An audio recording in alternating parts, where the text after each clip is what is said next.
আমরা চলে এসেছি বছরের শেষ প্রান্তে, মানে 2024 সালের আজকে শেষ দিন 31 ডিসেম্বর।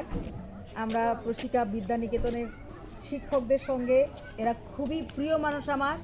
আমি বছরের শেষ দিনটা এই প্রিয় মানুষদের সঙ্গে ঘোরাঘুরিতে ব্যস্ত আছি। আশা করছি 2024 সাল যেরকম আনন্দে গেল, 2025 সালও আমাদের জন্য সবার জন্য সুখময় হবে, আনন্দের হবে।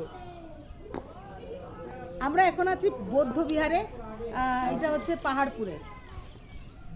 চলেন ঘুরি। আমার ক্যামেরায় আমার সঙ্গে এতক্ষণ সহযোগিতা করছে আমাদের এক শিক্ষক, ওর নাম সাগর। খুব ধৈর্য সহকারে আমার ছবি তুলছে, কিন্তু ওর ছবি কোথাও থাকছে না, খুবই খারাপ এটা। এই যে সাগর, সাগরকে অসংখ্য ধন্যবাদ। আমি যাকেই ক্যামেরা দিই সেই বিরক্ত হয়ে যায়, বিশেষ করে চপল। আমি 2005 সালে একবার এসেছিলাম, তারপর প্রায় 20 বছর পর আবার এসেছি বৌদ্ধবিহারে। তখন এই গাছগুলো ছিল না, এখন সুন্দর ফুল ফুটেছে। ফুল বাগানের দিকে একটু যাই। সব সুন্দরীরা আছে, ভিডিও যদি সুন্দরীদের ভালো করে না দেখান হবে না, কিন্তু আরো কাছে আসেন।